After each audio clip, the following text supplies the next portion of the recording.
We are live. Happy Halloween season, everybody. This is Welcome to Primetime. I'm your host, Hunter Chambliss. I'm joined by my co-host, Chad and Carrie. How's it going, guys? Going great. Yeah, going good. I'm so used to you guys being in the same room. Yeah. All right, so yes, tonight we are talking about the Amazon Prime movie, Totally Killer. It's a horror comedy, mostly comedy, but it definitely has its horror slasher moments. So let's start off with our non-spoiler thoughts for this movie. Let's start off with Carrie, and then we'll go to Chad, and then myself. Yeah. So Hunter suggested this to us. And it was a short movie, so we are like, okay, it's pretty easy to knock out. Let's go ahead and do it.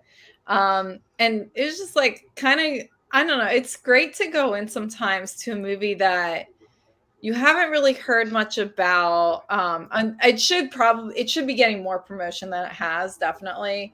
But it is fun to go into a movie you don't know much about, off of the recommendation of someone and just like figure out what it is.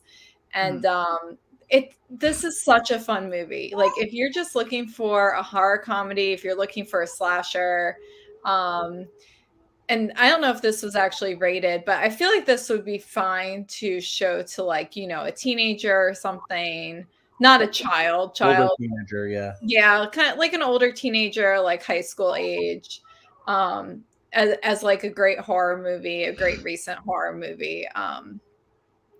This was so fun. I had a great time with this. I enjoyed watching it. Is it a perfect horror movie? No, but it's very fun if you have time to check it out and you're in the mood for a horror comedy. Like highly recommend it. Chad? Yeah, I agree with a lot of that. I mean, I did see the trailer before this movie came out, and the only reason why is because I really like Kiernan Shipka. Like ever since I watched Mad Men, I've liked her since then. I just was like I don't know. I just like her like presence in things, and I really liked her in Chilling Adventures of Sabrina. Even though she's so good in that show, man. She's great in that. And then so I was like, you know what, I'd watch it just because she's in it. Really. But what this reminded me of, especially when I was finishing it up just recently. I was like, you know what? This feels like a rated R Disney Channel original movie.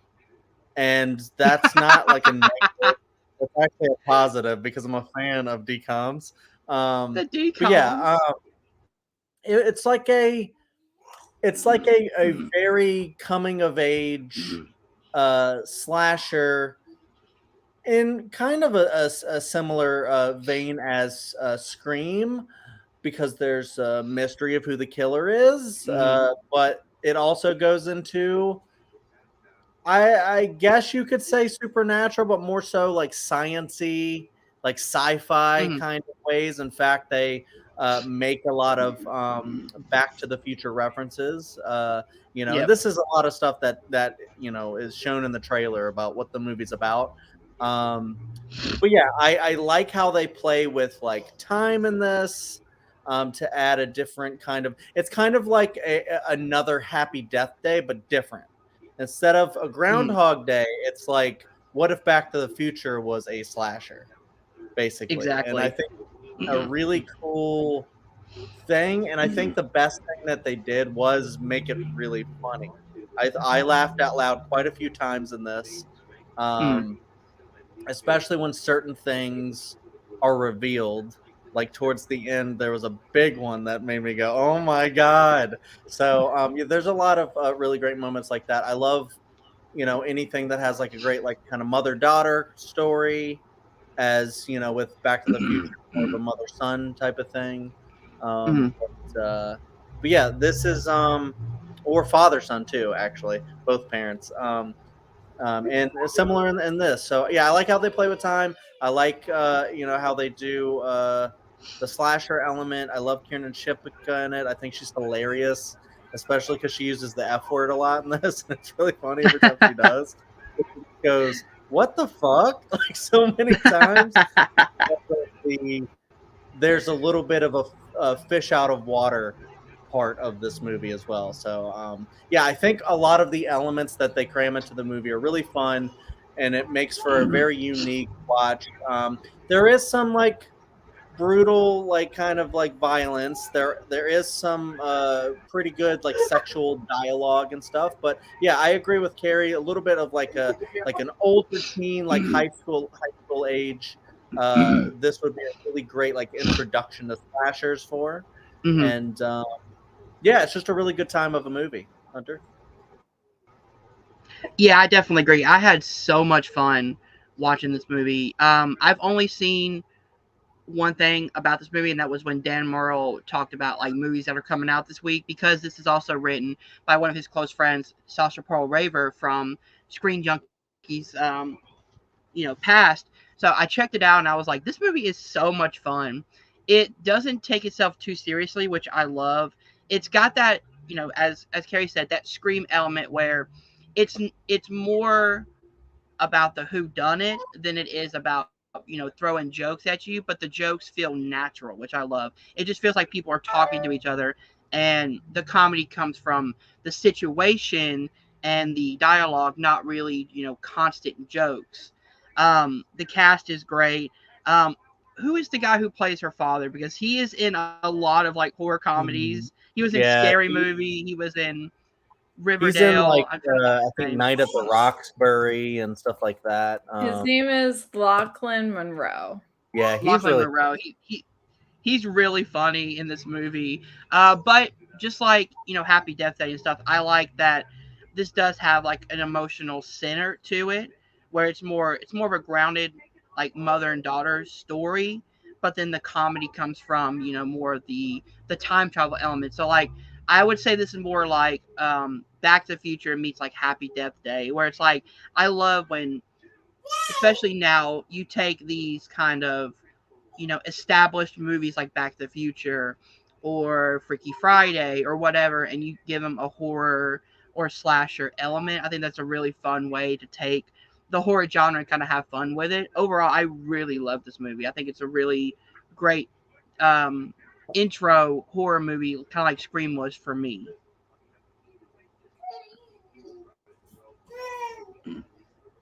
All right, so now that our non-spoiler thoughts are out, let's get into more of our spoiler topic. So if you guys haven't seen it, it's on Prime Video right now. Go check it out and then come back and join us. So let's just kind of talk about this movie as a whole. This movie has a really cool cold open with her mom, and the Sweet 16 killer. By the way, I love that the Sweet 16 killer's mask looks exactly like the Max Headroom from the Coke commercials back in the 80s. Oh, So okay. back in the 80s, Yeah. Max Headroom, and there was this big, you know, someone like, I think back in the 90s, like used, Oh, I'm seeing it now. yeah, took the Max Headroom mask and like took control of a TV station. It was known as the Max Headroom incident.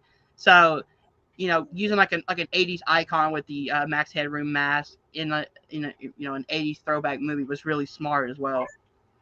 But the cold opening of this movie is really fun because it is serious enough because spoilers again, our main character's mom gets killed by the Sweet 16 killer, who has come back after, what is it, 20 years, because it was 1987 and 2023, so a little over 20 years. So a little over Well, 30 years. 25. 30 Oh something. yeah, 97, yeah, my 87. math. I'm 43. I was born in 1990. Almost 40 years.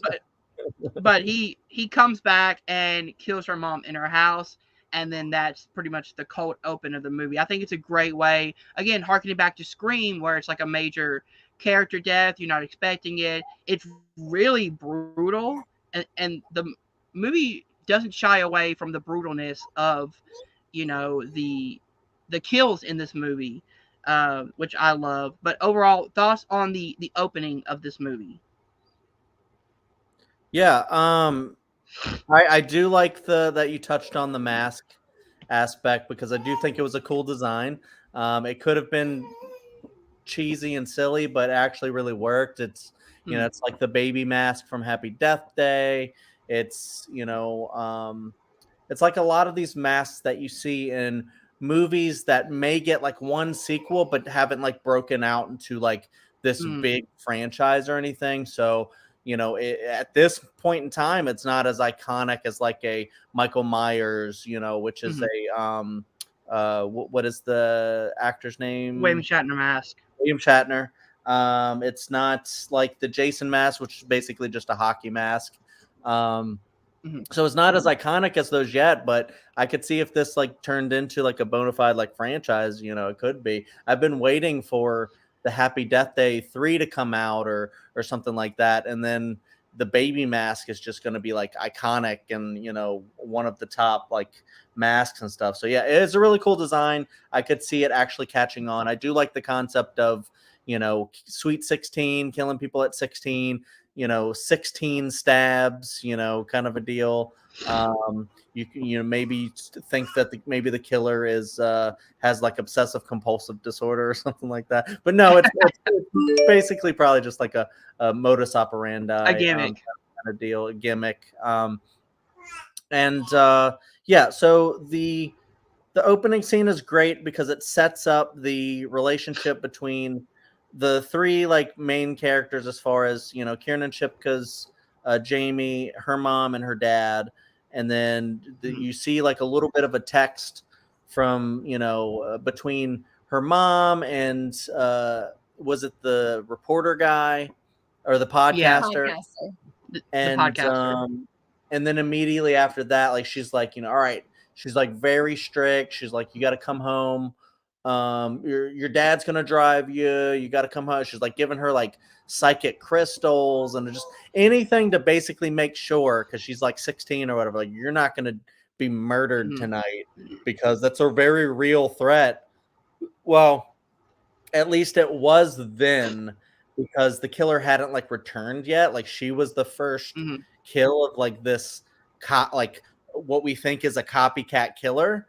And then so up until that point, it's very, your mom's being kind of crazy because what she went through, and she's now thinking that anything can happen. So she's been training for just this very day. If so like when the killer actually comes in, she knows how to fight, and she's like really bringing it to this guy. And I'm like, I thought that was pretty great.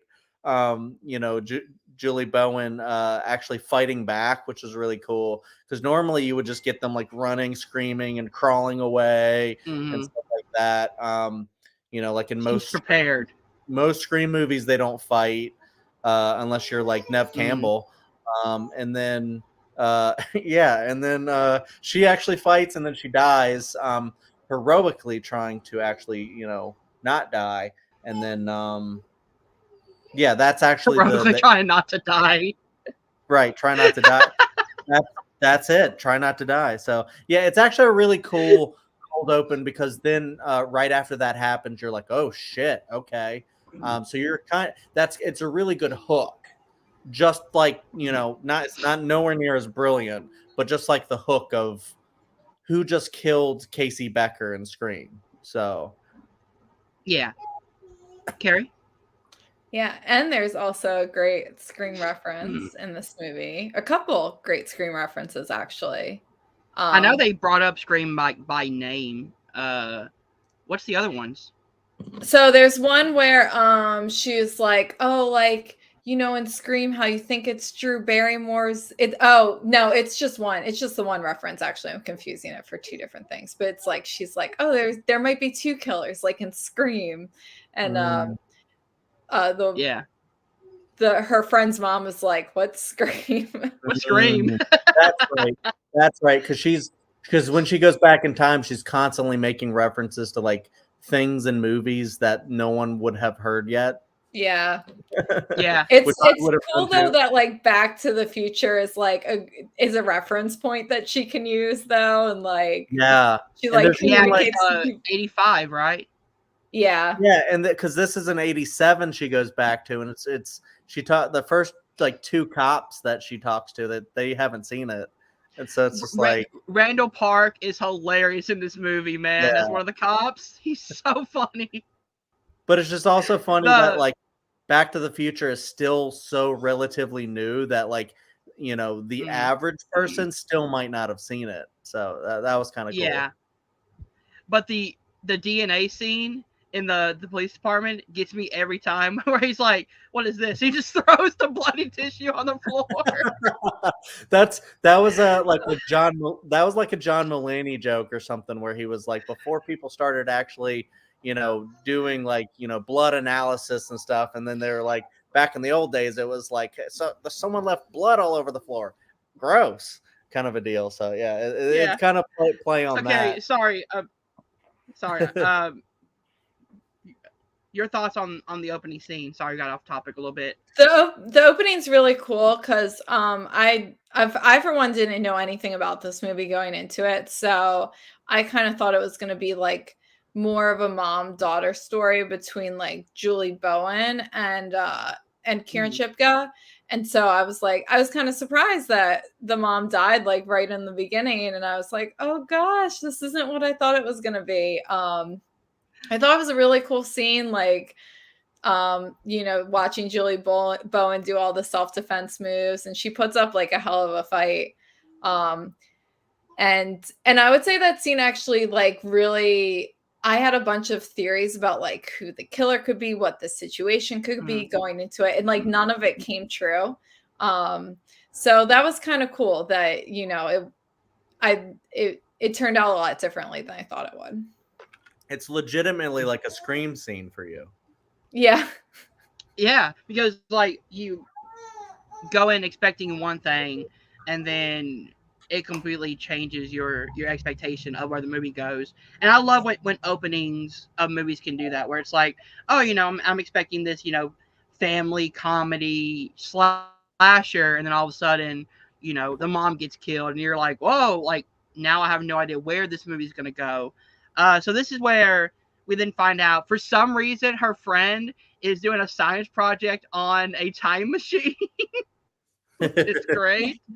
Uh, she's using like a photo booth as like her case, like for the actual machine itself, and then like all of a sudden the killer comes back and he stabs the motherboard, and that just gets it to work. You know what?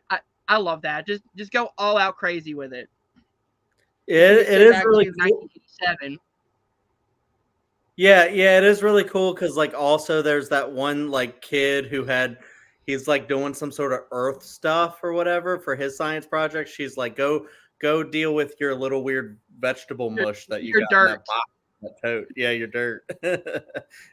It is a really cool time machine design.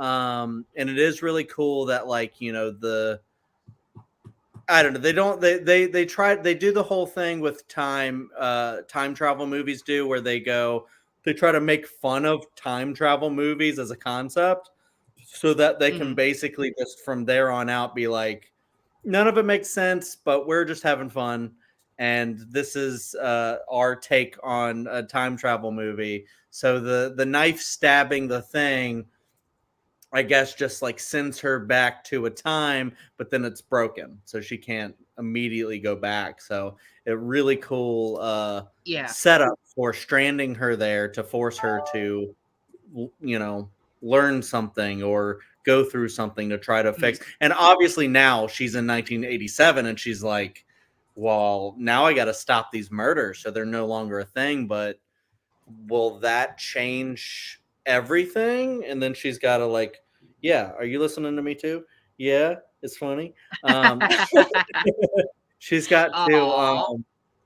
she's got to now figure out if she goes back and she kills Hitler, will that change the scope of everything? You know, if you save JFK, will you changed history? You know, but on the smaller scale, if you kill this local killer or at least stop them, get them in jail or whatever you can do, you know, what effects will that have? So it raises an interesting question there.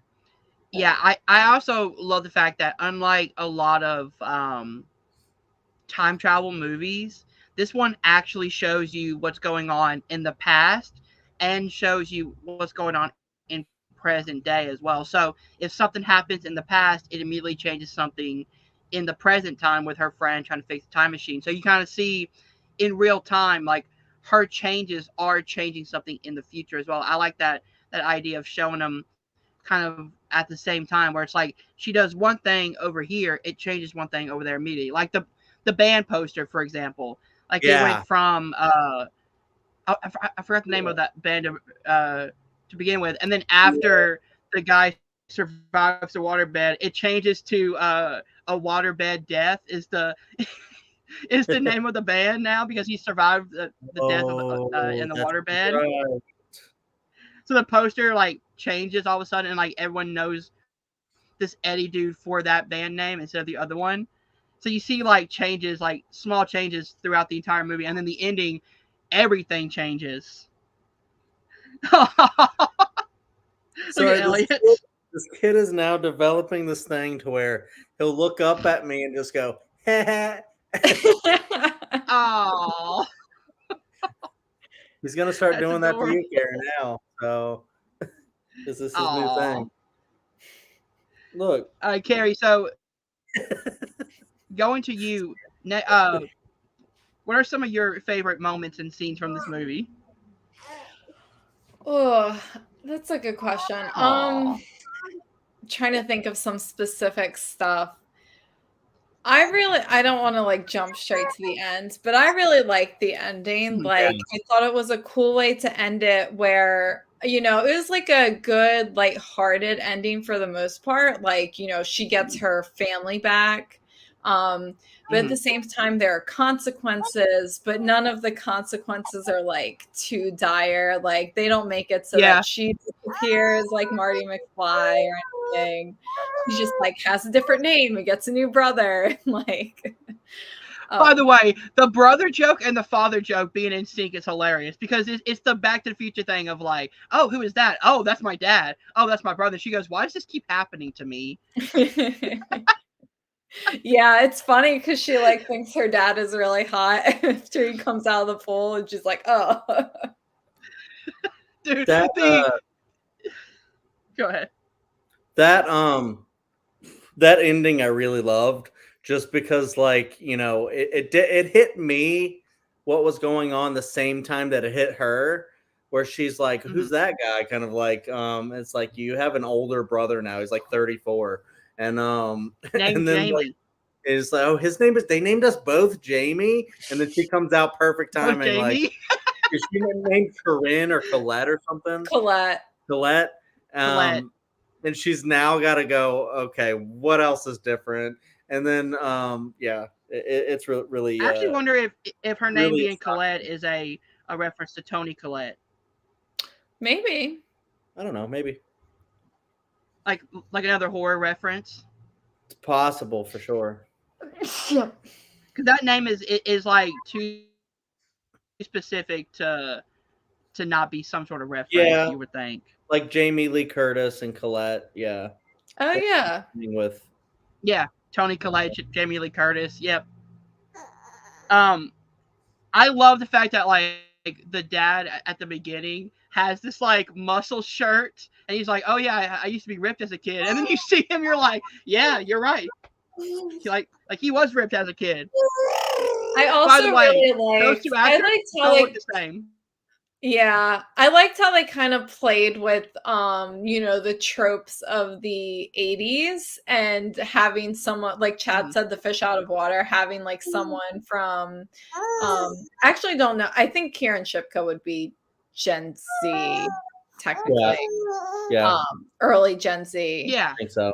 But having someone from, the current generation with all the knowledge, I mean, really dropping anyone, I think, with today's knowledge and, into the 80s is like, go ahead, Chad, because I know What you made a comment during the movie. one of my favorite jokes was like when she first gets there, and the one guy's wearing the shirt.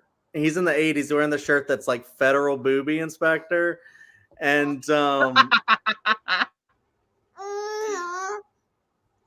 Brian Sanchez said, Yeah. "You guys should know." I was gonna say I was watching movies in the movie theater, but the worst thing inside the movie theater is talking and the texting. So, yeah,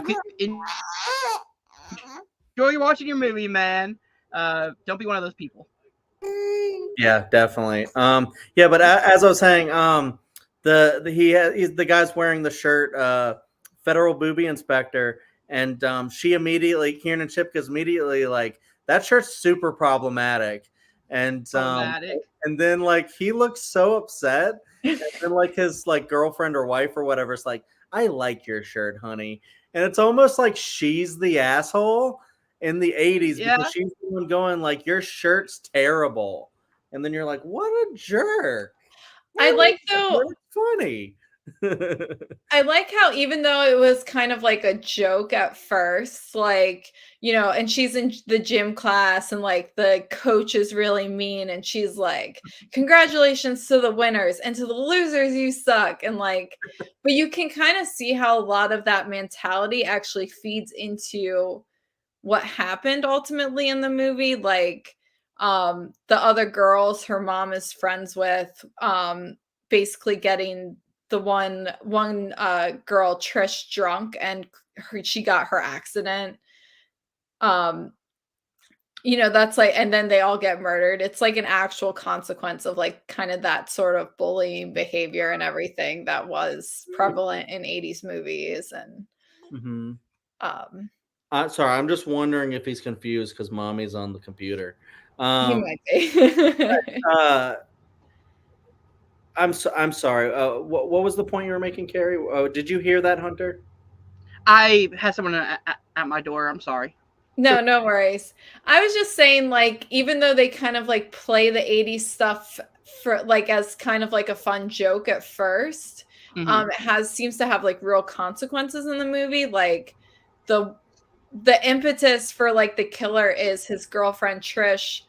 All the other girls that Kieran Shipka's mom is friends with, got her drunk and then I think it was like made fun of her, like set something up that didn't happen, and then she like drove off angry and Mm-hmm. drunk. Mm-hmm. And then they all got killed by the killer for as revenge. Like, so that's sort of like bullying behavior actually also has consequences as well. I think that came across. Yeah, I like how. Yeah, I definitely like how they played with the two different time periods, because she goes into the gym like you were talking about. You mentioned the gym, and she's like with the dodgeball. Like, how is this even legal?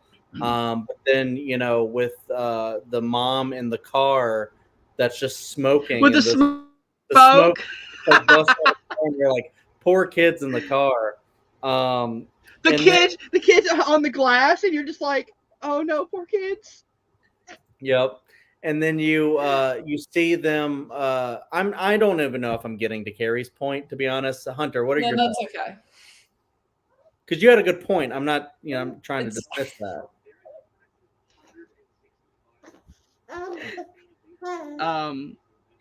But yeah, It's off the the rails whole already. point of like it's awkward already. No, but like the juxtaposition of like 80s culture and now, and having someone from like the Gen Z era coming back to the 80s, and you're like, oh yeah, like what was the line?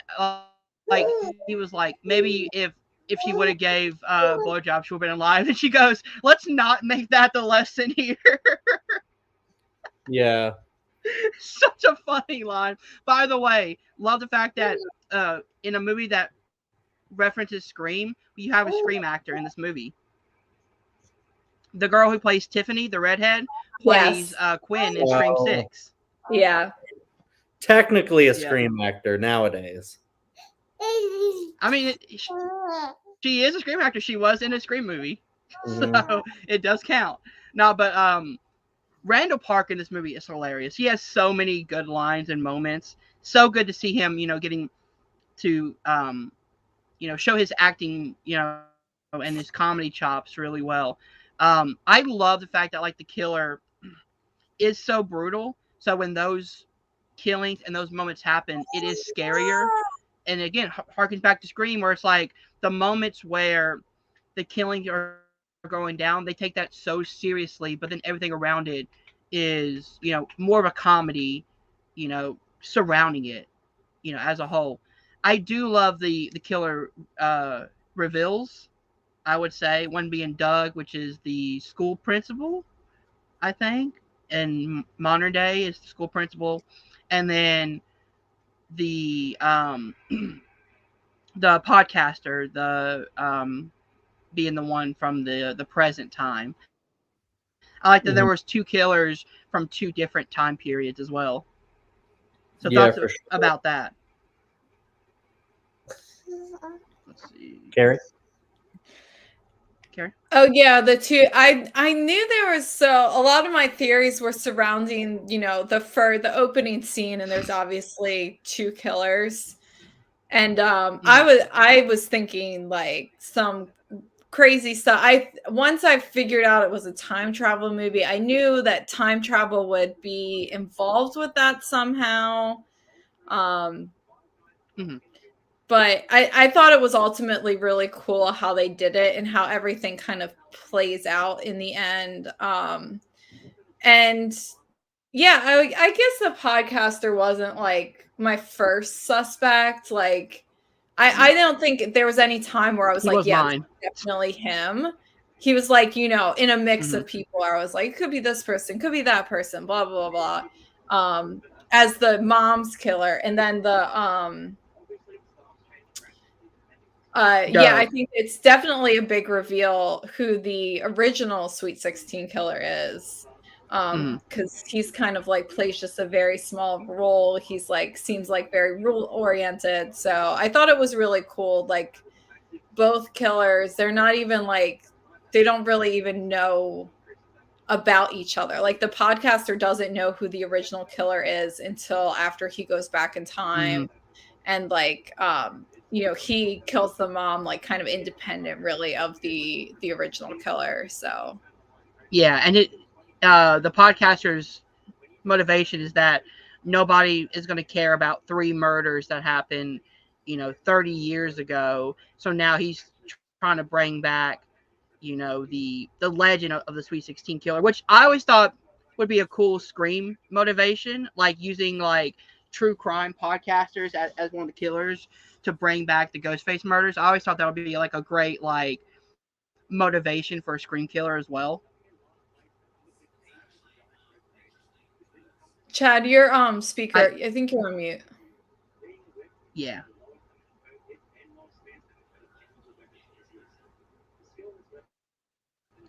I can hear you like muffling, but Yeah, it's like really, it's you like don't have really really anything in faint. front of the,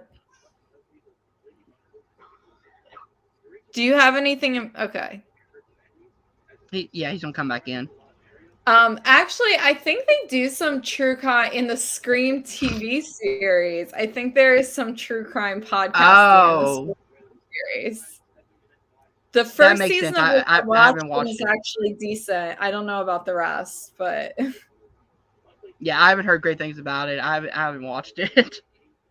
I think I watched like yeah, the I first mean, episode, but honestly, with like the amount of stuff that's available, I can't in good faith like recommend it.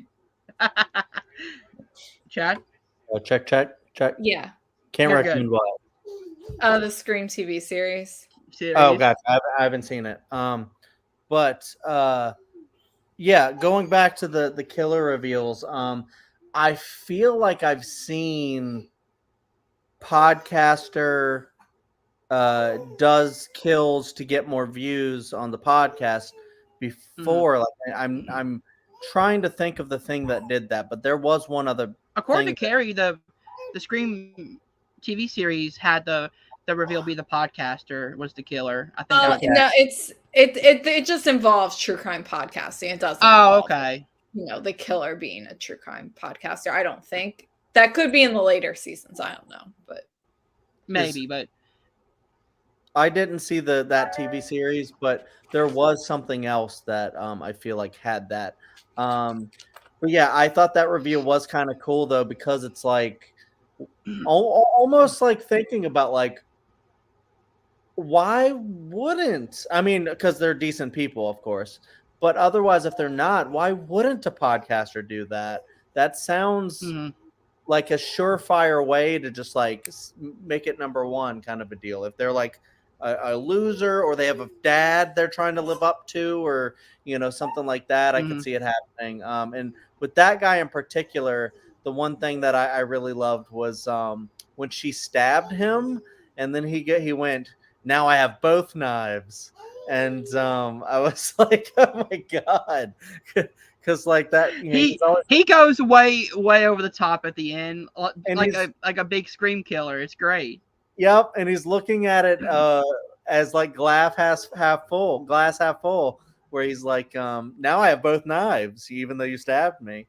Um, What are you gonna do? yeah, so and I was kind of not disappointed in the decision to do this, but I was like, oh no, when it was the principal, like you said, from so far ago, Mm-hmm. because I was like, oh, that kid seems so nice, like, and like soft spoken, but sometimes killers are like that, where Mm-hmm.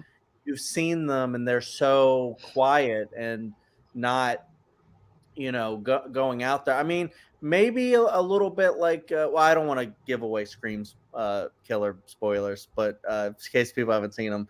But yeah, some of the things that people in other movies have been like kind of quiet people, and those are the ones that are the killers. So I thought that was kind of cool.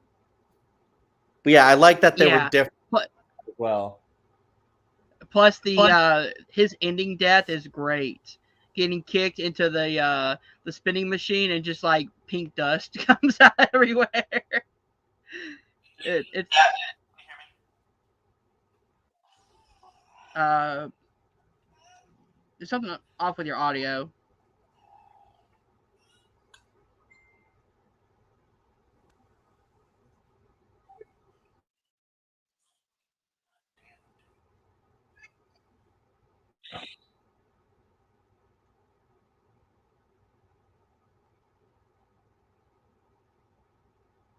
Nope. Technical difficulties. Gotta love them. Can you hear me now? Yep. Yeah. Okay. So it's my AirPods. All right. Oh Sorry about yeah, that that. used to happen to me all the time when I tried to use my AirPods with my The AirPods Apple got MacBook. It doesn't disconnected. matter. It just Yeah. Anyways, Yeah. you guys can move on. Sorry. Okay, but yeah, the ending death scene for Chris, the podcaster, is really cool because it's like it's spinning so fast that the blood, like he hits the wall, but it's spinning so fast that the blood looks pink instead of red. That's a really cool like pink dust type thing. Yeah, and then that So, ends up becoming like a board game or something later. Pink no, Dust. the kid who loves video games goes on to create a game studio called Pink Dust Studios. Yeah, right. There you go. By the way, is the because in the 80s the camera crew and the guy who gets stabbed in the head, wasn't that Chris's dad, like Mhm. Yeah. his father? Yeah. Yeah, he killed his I dad. love the fact that in the in the ending of like the little book it says after witnessing his dad's murder, Chris now lives in a monastery in India. And then in Yeah. parentheses it says I'm keeping tracks on him just in case. Yeah.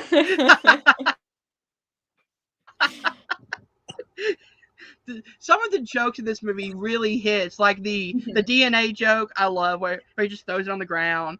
I love the what is it, the Eddie character who's like this this rocker, this heavy metal band, and he's talking about like, oh, it's tragic that these people died, and the reporter goes, men showing emotion, how bizarre, or whatever. Because he's like, men showing emotion, how bizarre, and then it just cuts. just like the parallels of like the 80s culture and today's culture works really well when you like see it from, her eyes, being like, the cell phones and things like that, and like having all these references and like, you know, how people are more sensitive nowadays and things like that. And you see kind of more the parallels, or like in the 80s nobody cared. Like um the ride operator, like um in the 80s, where she's like, oh, I'm from this inspector. He goes, all you gotta say is, ride's closed down and I'm going on my break. He doesn't care. Yeah. He's like, Yeah. just let me go. Yeah. He's like, I hate being Which is stuck here, man. which is like one of those things to where I liked how it showed like what the attitude of today is and what the attitude of then was, and like you can see and like see like the kind of like a culture shock or time shock of like, holy crap, what did they didn't used to wear seatbelts at one point, kind of a deal, or how was dodgeball even legal? But That's a good then question. How is dodgeball still legal? but then you could see it like from like a other perspective, as like, yeah, like you said, like maybe kids are too sensitive sometimes, like where they'll look at a slogan on a shirt and you're like, that's problematic, and it's like, well, I mean, it's just a stupid slogan on a shirt, like, lighten up kind of a deal. So I could see kind of like both attitudes there, and I like how it didn't take sides, as Hunter likes to say sometimes. Yeah. Yeah, it didn't like it didn't choose a side to be like making fun. It's like bodies in a way, where like they're making fun of Gen Z, but they're not like making fun at the people involved. Like the people, it's a perfect balance. Like the ideas of Gen Z are prevalent in bodies, but they're not like made to be like dumb, like young rich characters. You know what I mean? Like there's a perfect balance you can strike. I do like the fact that like every time one of the three victims gets killed, it's in a different location, or it's in like a wrong order. Like Tiffany dying on the waterbed instead of the basement shows that like just our main character being there is changing things just slightly. Can you guys hear me? Okay. Thoughts on that element, like the past changing the future, but in like slight variations. You guys want? Gary, you want to start? Sorry. Yeah, I thought it was cool. It's always interesting in these time travel movies, like what the rules are going to be, and in every movie it's slightly different. Like, and I like that this kind of took a pretty unique spin on things, so that things were changing like kind of in real time. You could see like the podcaster remembering stuff as it was happening and being like, oh, well, I said this, but it's obviously this, and like things, and like he and her friend's mom kind of put together what's actually going on. That's really cool. I like that, they had fun with it, right? Like they did it in a fun way that wasn't like, I think it wasn't confusing. Yeah. It kind of made the film have actual stakes. And we got the fun bits about like the podcaster being able to travel back in time, and everything. So I thought it was really cool. It wasn't like, I think they could have easily been like, oh, we're gonna do if the things are changing and she wasn't conceived at the same time that she was, or something, like things would change so much that she wouldn't even have born. And like, I like that they didn't take it too far or whatever. They changed things kind of more in a fun way. Yeah. The fun little like kind of nuanced changes of her life, going back, not being too dramatic and stuff like that, was kind of fun and funny, and kind of made the movie a bit more light. I will say though, because I really did, and you guys can touch on it because I don't know if we've actually talked about the scene, but like the scene when they're like in her mother's basement, because they had previously talked about like her mother's relationship with her grandma, and she's in the basement, she's finding out cool things Yeah. about her mom, like she's like a sci-fi movie nerd, and you're like, what? Like look at all the cool movies she likes. Yeah. And there are a lot of really great movies there. And so she's finding out like her mom like was cool. Well, first she finds out Mhm. that her mom was kind of a bitch, a little bit. But kind of like one of those high school like mean To be girl fair, type. like That's the first time you meet her mom is in the dodgeball scene, and she immediately is like, "You're out, bitch," and I'm like, "Whoa, okay, just yeah. going out with it." Yeah, but then she starts to see that that's not the full picture of her mom. Like her mom is Mhm. kind of secretly cool, but like her outward like appearance is that of like a mean girl kind of a deal at school, dressing like Molly Yeah. Ringwald and stuff like that, as you probably would do in those days. And then Yeah. when she sees her mom be mean to her mom, her grandma, and she's Yeah. just like gets really emotional. And I love that beat because I was like, wow, this is a really deep moment where it's like, you don't know how long you get with anyone. You might have Mhm. arguments with someone, but like just don't be generally cold to your mom like that. Like she was being nice to you. She was asking you, if you needed anything and stuff like that. She was If you're doing doing mom okay, shit. yeah. She's doing mom shit, and you're just really And cold to her for it no kind reason. yeah, and What do you it's think? kind of sad because like you realize for our main character that like the last moment she had with her mom in the present day was her being mean and cold, just like her mom in the past was being mean and cold to her grandmother. So it's like a Yeah, parallel of like, oh, this is what I was like.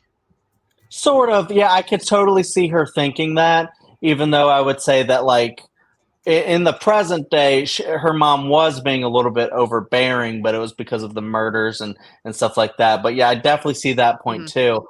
But almost, and we've talked about the ending already, with the spoiler that her mother survives when she comes back, like she's there. And Yeah. since it's like, sort of like trying to be like an edgy, you know, older teenager type of movie, I could see them being like, well, we're gonna bring the mom back because that, wrap it up in a nice bow, and that's happy for everyone. It's fun, and we can say, oh, you have an older son, a brother now.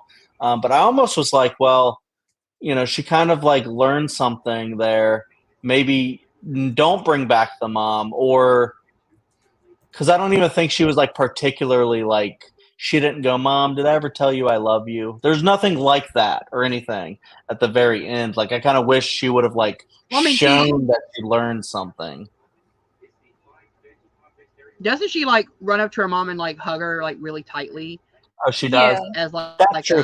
She oh does do mom, that you're and here. hug her dad as well. That's true. Never mind. So Yeah. I guess they do that. I Yeah. forgot. I just watched it and I forgot. Yeah. Because I was like, I'm pretty sure she like saw her mom and just like ran up to her and like hugged her tightly. I was like, Yeah. oh, like it worked, mom, you're here.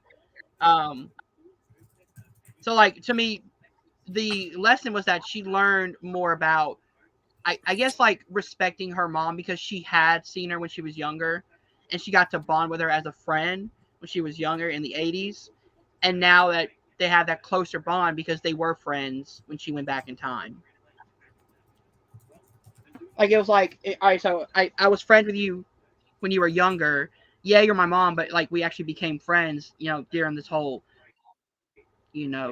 fighting the killer thing, and then that made their mother daughter um, relationship stronger in the future. Now my head hurts because I forgot that would have been the case. Whereas like she would have known an exact person named Jamie back when she was a kid that looks exactly like her future daughter Colette. Is that right? I mean, Am I getting that wrong? Wait, does she say her name it, is Jamie, or does she use a different name? I can't remember. Oh, I don't remember. I think she uses because I know she's from Canada. I know that is a thing. Let me see if they. I think she does use her same name. I don't know why I was Same. thinking that, but I think she does too. Um, but still, though, like the slight changes she made, I guess, changes history to where like she wouldn't be Jamie, she would be Colette her entire life. Like in this universe, in this version, her mom lives, she has a kid named Colette, but she also has a son named Jamie. So to her, has always been her son. And who knows, maybe she named her son Jamie after her friend from high school. And that was yeah, it's also weird a that I mean, callback this is to why you that. can't And then think she about had time travel Colette. movies for too long because, like, also, wouldn't her mom Yeah. like kind of realize as her daughter is getting older, oh, she looks exactly like that one girl from That's what I was Canada? saying. That's what I was saying a Yeah, minute ago. So you can't think yeah, about it for too long though, because it all falls apart. yeah, time travel movies. You can't go into details about it because who knows what happens. You know what I mean? Like Yeah. anything can happen because time travel doesn't exist at this point. So we don't know what would have happened. Um, I'm trying to think of anything else. I love the scene in the cabin with Marissa's death. I think that whole setting of like a cabin in the woods and her thinking it was a you know, in the city, being safe, and all of a sudden she wakes up and it's the same cabin in the woods. She goes, "What the fuck, man? I thought you said we weren't gonna go here." She goes, "Oh no, it's Yeah. a cabin in the city." She's like, It's a oh cabin. yeah, I think maybe I was thinking of a timeshare. It's like what? A timeshare. Dude, Very different I things. love the fact that yeah, like the police officer, like the heartless like police officer woman in the future was like a total stoner in the past, like the one who bought the pot brownies and stuff that like Jamie ate like 5 of, and I'm like, how are you not just like completely out of it at this point? Oh, Carrie's coming to get the baby. I'm sorry. oh, that's Uh, fine. he's tired. You went from one room Yeah. to the other, from one screen Um, to the other. but yeah. So I mean, ultimately, it's a really funny movie. There's a lot of really great stuff. It's just a really fun surprise because not a lot of people knew this movie was coming out, and then it popped out, and then it's like, yeah, just watch it on Amazon Prime, and a lot of sharp writing. We said some of the great jokes that are in it. Um, and I think the deep stuff that's in there, it's not too deep. It's not like extremely well thought out, I don't think, but Mhm. I do think what is there is pretty well executed ultimately. Yeah, And this is a I movie think it can that appeal to doesn't. most, not all ages. I would say like cut it No, at like 13, like, yeah, or maybe a little older than that. I don't know. yeah. 13 seems fine. I will say though, this movie is a movie that like is so much fun and has so many good jokes, and it's only like 90 minutes, so it's a really short horror movie Yeah. that I can look past some of the wonky time travel, plot holes, if you would say. I don't think they're really plot holes because they're just having fun with the material, and that's the thing in horror. You can go very serious and you can have like hereditaries and midsummers and really movies that make you think, and then you can have really good like really fun slasher films that like don't really have to make sense, but you can have fun with it. Like this movie is gonna be on my Halloween rotation going forward because it's just a fun movie I can put on during the Halloween season and be like, this is fun. You know what I mean? Like this, trick or treat, Halloween, things like that. Yeah, and it'll be interesting to see if they just like go, you know what, we made a really fun movie that people could, watch multiple times and have fun with, or maybe they try to go the franchise route like Happy Death Day did, and come up with a Don't. sequel. They could. I mean, I think it's kind of like a perfect formula to do it with if you're going to do like sequels, Yeah. because like we're talking about certain things that were confusing with the time travel. Like if they really wanted to get into it, like Sasha really, has a big idea for this thing, they could take some of those plot holes or inconsistencies and like turn those into fun, like new concepts for movies and stuff like that potentially. I don't know. Yeah. So the director for this is Nakasha Khan. I think that's how you say her name. Her last movie was Always Be My Maybe from 2019, which was like Haven't a seen it. Rom-com. it's like it's a rom com movie. She also was a writer for a lot of TV shows and stuff. Reason I'm bringing this up is because this feels like a Christopher Landon film in all the best ways possible, and I think she did a really good job capturing that kind of fun, horror comedy Yeah. element. Yeah, and I like this more than I like Freaky. Like I thought the joke. Wow. Yeah, I mean the jokes in this really worked, and I didn't really find Freaky funny at all. So that's one of those things to where, I think that humor is subjective and stuff, but yeah, I I also think really that thought. like they're two different types of slashers though. Freaky wasn't trying to be a horror comedy. This is trying to be a comedy first with horror elements. Mhm.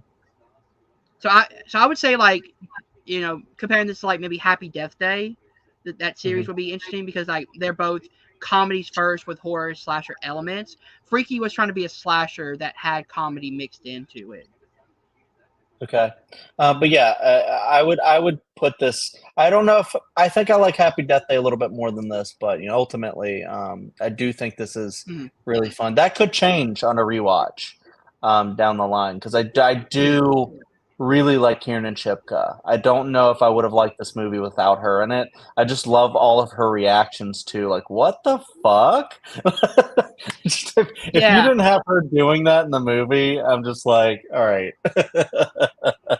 she was really perfectly casted in this film. Her I want reactions are great. I want Carrie, to see her. I want to see her and her mom time travel back to like the '60s and see it be even more problematic and oh be like, what god, the fuck? That would be witches amazing. everywhere. So Carrie, overall thoughts on the movie before we close out. Your closing I thought it was thoughts. fantastic. It was really fun. The plot I think was engaging. And it's great to have a movie where like a murder mystery where I thought the killers weren't obvious at all. I liked that there were multiple killers, but in a way you wouldn't expect. And yeah, it was so fun. Definitely. Chad, you want to give your closing thoughts? Yeah, I agree. Like I said, I think it's I don't know. It's hard to say whether I think it's like fantastic, but I did really enjoy it. And it's one of those things to where I think we do need more movies that are, even though it's a little bit on the edgier side. There's like a lot of cursing and the kills are kind of brutal and stuff, but it doesn't go so far as like it can't allow younger people to watch it, and I think we do need more horror that's on that level. And I think Kiernan Shipka is like the perfect person to like lead a movie like this. So that's why because I know Hunter, you said you don't want sequels and stuff, but I could see like them kind of like how we got what is that one?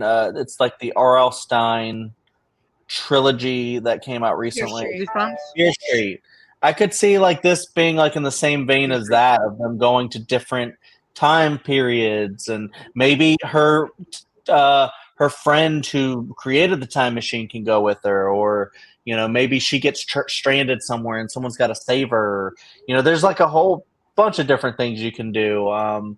That I think could be actually really That would be fun. kind of cool to do a Back to the Future Part 2 thing where it's like they go way in the past and then way in the future. Like maybe it's like they travel to like 2030 or something like that, and then like go back to like 1980 or something, or the Maybe 70s or something like that. Yeah, or maybe they go back to when Kieran Shipka's grandma was young, and I don't know. There's a random killer back in the 60s now. Yeah, Probably killer. You didn't know about that? They forgot to mention it in the movie, but there was. So, yeah, it's a really fun movie for a lot of people, I think, to get into, and I really dug it, and I would definitely watch it again. Definitely recommend. Yeah, I definitely agree. This is a movie that if you go into it looking to have a really fun time with characters that you actually like, and like really good comedies, comedy moments, really good like, brutal killing moments, this is definitely one you're going to enjoy. It like it's going to be on my rotation. I actually love the fact that like we get so many different horror movies, especially lately. Like you get like fun ones like this. You get like really serious ones like Hereditary. You get there's so many different elements of horror are coming together, and I think it's a really good time for horror right now, especially being a fan. All Definitely. right, guys. If there's nothing else, I think that's where we can end this. All right, guys. If you did enjoy this, please hit that like button, subscribe to Nerd Entertainment Network down below. Thank you guys for watching. See you guys soon. Peace.